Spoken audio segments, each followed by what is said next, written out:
Bismillahirrahmanirrahim. Assalamualaikum warahmatullahi wabarakatuh.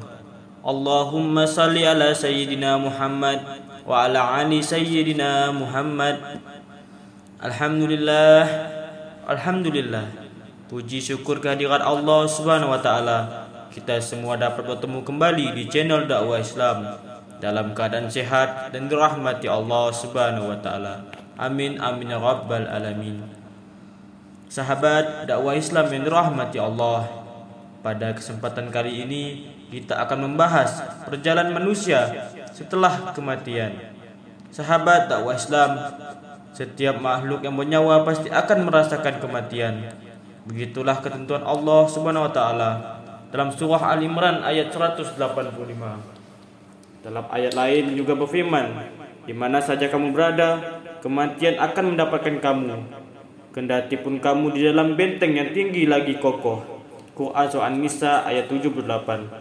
Sahabat dakwah Islam yang dirahmati Allah, berikut ini adalah tahap-tahap yang akan kita lalui setelah kematian menuju hidup yang abadi di akhirat nanti. Tahap yang pertama adalah alam kubur atau alam barzah. Setelah manusia meninggal dunia, ia akan berpindah ke alam barzah, tempat di mana setiap manusia akan berjumpa dengan malaikat Munkar dan Nakir. Dua malaikat tersebut akan menanyakan kepada manusia tentang siapa Tuhannya, apa agamanya, apa kitabnya, dan siapa nabinya. Sahabat dakwah Islam, yang kedua adalah hari kebangkitan. Hari kebangkitan ditandai dengan tiupan sangkakala oleh malaikat Israfil. Tiupan pertamanya sebagai titik mula terjadinya hari kiamat yang membinasakan semua makhluk di dunia. Kemudian pada tiupan kedua, semua manusia tanpa terkecuali akan bangkit dari kebinasaannya, dan inilah yang dinamakan hari kebangkitan. Sahabat dakwah Islam yang dirahmati Allah Subhanahu wa taala. Tahapan yang ketiga adalah padang mahsyar.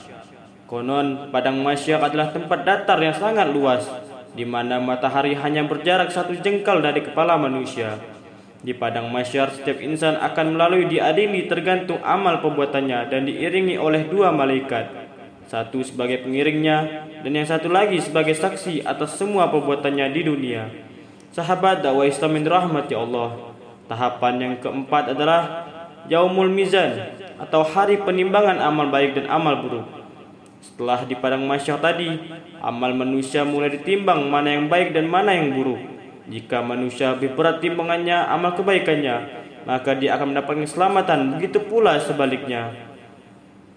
Dan tahapan yang kelima adalah Yaumul Hisab, perhitungan amal.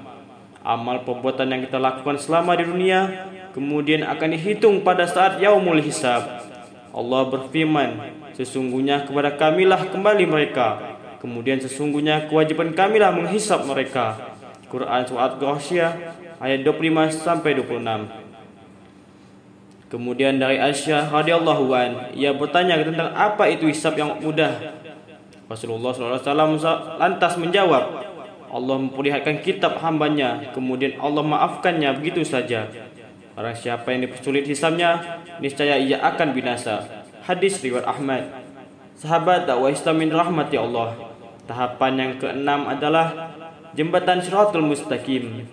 Setelah amal dihitung, manusia akan berjalan melewati jembatan Shiratul Mustaqim.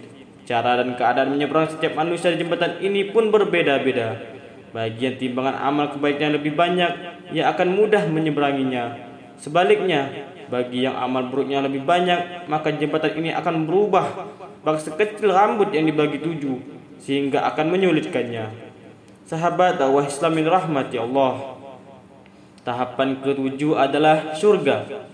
Surga adalah sebaik-baiknya tempat kembali. Di dalamnya tidak ada kesedihan dan kesengsaraan, melainkan hanya kebaikan dan kebahagiaan. Surga diciptakan oleh Allah sebagai balasan bagi orang-orang yang beramal soleh dan telah berhasil melalui perjalanan yang panjang tadi. Dan yang kedelapan adalah neraka. Tempat terakhir ini adalah tempat penuh penderitaan sebagai balasan bagi orang-orang yang selalu berbuat keburukan. Allah berfirman, tiap-tiap pintu telah ditetapkan untuk golongan yang tertentu bagi mereka.